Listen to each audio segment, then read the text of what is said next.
Gente, atos de negligência, assédio moral e físico, abuso e desrespeito com a gestante. É um tema importante que eu quero convocar vocês aí de casa agora. Tudo isso pode ser caracterizado como violência obstétrica e é crime. Na reportagem que a gente vai exibir agora aqui para vocês, você vai conhecer relatos de quem viveu a situação e como identificar o problema. Vamos conferir. Márcia é mãe de 2 meninos. Samuel tem 12 anos e Benício, 9. A maternidade foi muito desejada por ela, mas a vinda das crianças deixou traumas difíceis de superar. O parto de Samuel, que foi em 2009, me foi negado o direito a acompanhante. Já era lei, mas me foi negado esse direito. E a situação mais constrangedora que eu achei naquele parto, naquele momento ali, é que além de estar sozinha, com medo, porque a gente fica com medo, era a minha primeira experiência, tinha um grupo, eu não lembro quantas pessoas, um grupo de estudantes, não lembro se de medicina, de enfermagem, mas era um grupo imenso que ficava ali ao meu redor, me olhando, me analisando. Era uma situação extremamente constrangedora, você está lá toda vulnerável e um bando de gente ao seu redor, fazendo perguntas chatas naquele momento que eu não queria responder e eles me perguntando coisas, me tocaram em alguns momentos, queriam fazer massagem. Eu não estava pedindo nada daquilo então para mim foi super constrangedor esse momento. Apesar do que tinha passado, como já não era mãe de primeira viagem, Márcia se sentia preparada para o segundo parto normal, que foi realizado em outra unidade de saúde pública da cidade de Campina Grande. Mas a experiência marcou negativamente ainda mais. Impossível relembrar do momento que deveria ser feliz sem chorar. Em 2012, eu estava com a minha mãe, ela presenciou tudo, mas tinha uma enfermeira em particular que era extremamente grossa o tempo todo. Ela fazia o que, eu não sei se ainda hoje é feito, o exame de toque, que é para ver a dilatação da mulher. E esse exame é invasivo, é dolorido. Então, eu pedi a ela, não faz agora que eu estou tendo uma contração forte. Ela abria as minhas pernas e fazia o exame de toque contra a minha vontade. Me machucava muito. Então, assim, ela era extremamente grosseira. E aí, depois de todo o trabalho de parto, eu senti que era a hora do meu filho nascer. E veio aquela força, qualquer mulher que já passou pelo parto normal sabe disso. Veio aquela dor final que você não aguenta e o bebê começa a sair. E eu gritei por ela, dizendo que meu filho estava saindo. E ela, sentada do outro lado da sala, disse: não é o momento agora não, fique quieta. E aí minha mãe, que estava comigo, olhou, viu que meu filho estava saindo, foi lá. Minha mãe é muito educada, muito calma, foi lá e disse: o bebê está nascendo. Então aí ela entendeu, veio e me botou de pé. Eu fui andando para a sala de parto e nesse momento eu entrei em desespero, porque eu só imaginei que meu filho seria coroado, que é quando o bebê fica preso no canal vaginal e isso pode gerar paralisia cerebral, inclusive.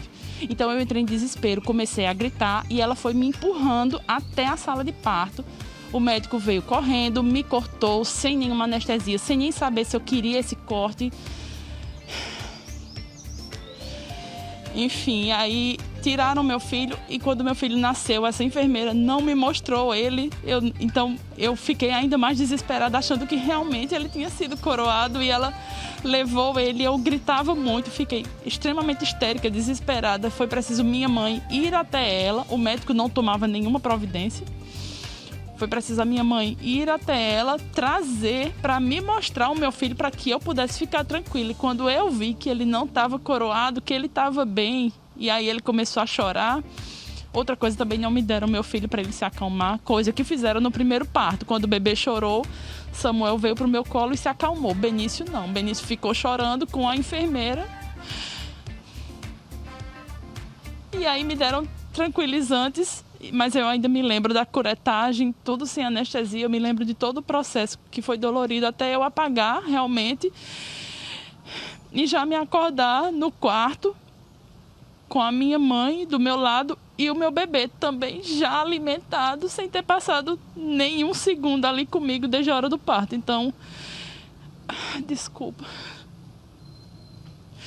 O parto de Benício, para mim, assim, é super traumático lembrar. Era um momento que era para ser muito importante, e é importante, mas me gerou umas dores e uns traumas que eu, sinceramente, não gosto de lembrar. O que Márcia passou é considerado violência obstétrica, uma série de abusos e negações de direitos em um dos momentos mais vulneráveis da vida da mulher.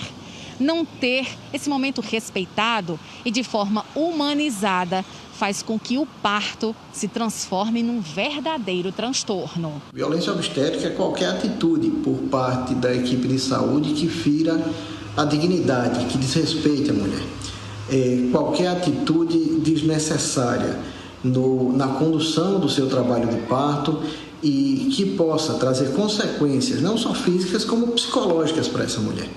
Então é importante que nós reforcemos o direito às mulheres de terem uma assistência humanizada, respeitosa e digna nas suas condições de trabalho de parto. Com quase 50 anos de experiência, esta ginecologista explica que as mulheres deveriam ser orientadas durante o pré-natal sobre tudo que podem ter acesso, antes, durante e depois do parto. O direito a ver o bebê, o direito a ter o esposo ou a mãe ao lado para dar assistência a ela, o direito a ter um psicólogo, o direito a ter um fisioterapeuta, a ter um enfermeiro ao seu lado, a ter todo o carinho, todo o aparato, boa alimentação, a ter o asseio necessário 2 ou 3 vezes ao dia das partes íntimas. Tudo isso é um direito que ela deve ter, todo o material necessário para aquele momento não ser traumático para a mãe e para o bebê. Caso a mulher sofra algum tipo de violência obstétrica, ela pode denunciar nas secretarias de saúde, nos conselhos profissionais ou por meio do Disque 180, uma central de atendimento à mulher. A Secretaria da Mulher do Estado realiza campanhas sobre o assunto e ainda procura sensibilizar a sociedade e profissionais de saúde para a causa. A violência obstétrica é um mal que afeta muitas mulheres e às vezes de maneira irreversível. Por isso, a Secretaria da Mulher e da Diversidade Humana e a Rede de Atenção às Mulheres Vítimas de Violência iniciam uma campanha para levar informações e divulgar também quais são as maneiras que as mulheres podem fazer valer os seus direitos. Nós sabemos que há muitos casos que essa violência não resulta em morte ou em morte dos bebês, mas resulta em prejuízos para a saúde mental dessa mulher. Então, há canais de denúncia para isso e nós vamos fazer um diálogo também com a sociedade sobre isso, com a comunidade de saúde, mas, sobretudo, alertando para os direitos das mulheres, que tem, além de poder levar os casos à justiça, tem mecanismos de denúncia no Conselho de Medicina, no Conselho de Enfermagem. Márcia preferiu não denunciar, mas dá uma dica valiosa para as gestantes minimizarem os impactos das atitudes parecidas com as que ela sofreu. Para as que ainda vão passar pelo parto, que se cerquem, se munam de toda a informação possível.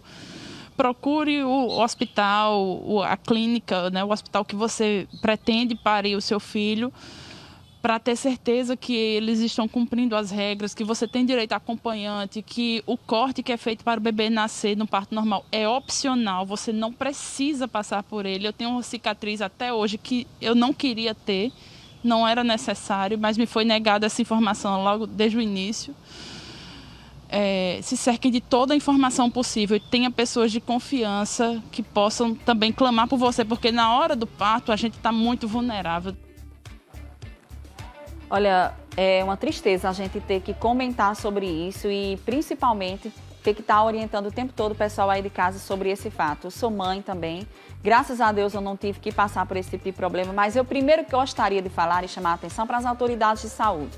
Para as autoridades de saúde, porque primeiro vem da falta de humanização nesses espaços, nesses ambientes. O que é que isso acontece? A gente precisa de ter profissionais mais adequados, realmente mais humanizados, que se coloquem sempre no lugar do outro, para que a gente não precise, depois de uma situação como essa, ter que estar enfrentando justiça, buscando os nossos direitos. Se eles não fossem violados por gente incompetentes, por pessoas e profissionais incompetentes, a gente não teria que estar mostrando uma situação como essa, que é realidade em vários aspectos. Agora, como aí a gente viu o exemplo, as pessoas deixam de denunciar. Por quê? Porque é um processo imenso. Você já tem que cuidar do seu filho pequeno, passar por aquele transtorno psicológico ali terrível e ainda ter que enfrentar a justiça para garantir o seu direito, que está na Constituição. Isso é um absurdo. Então, primeiro, a partir do princípio de que nós precisamos de profissionais na área de saúde mais capazes, eficientes e humanizados. Porque se a gente tivesse essa equipe bem mais preparada, a gente não precisava estar conversando sobre isso. Mas, infelizmente, não só na parte pública, como na parte também privada, isso não é questão de ambiente, isso é questão de profissional,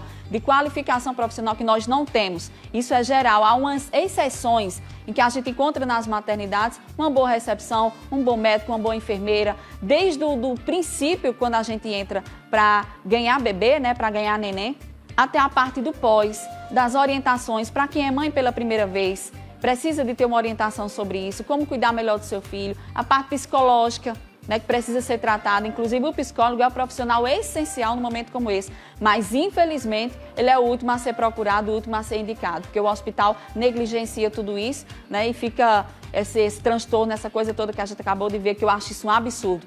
Mas, repito, primeiro tem que equipar melhor, preparar melhor as nossas equipes médicas para a gente evitar esse tipo de transtorno. Mas se acontecer com você algum tipo de coisa, questão como essa, parecida, procure a justiça, procure o seu direito. Gente, no próximo bloco, mudando de assunto, eu vou trazer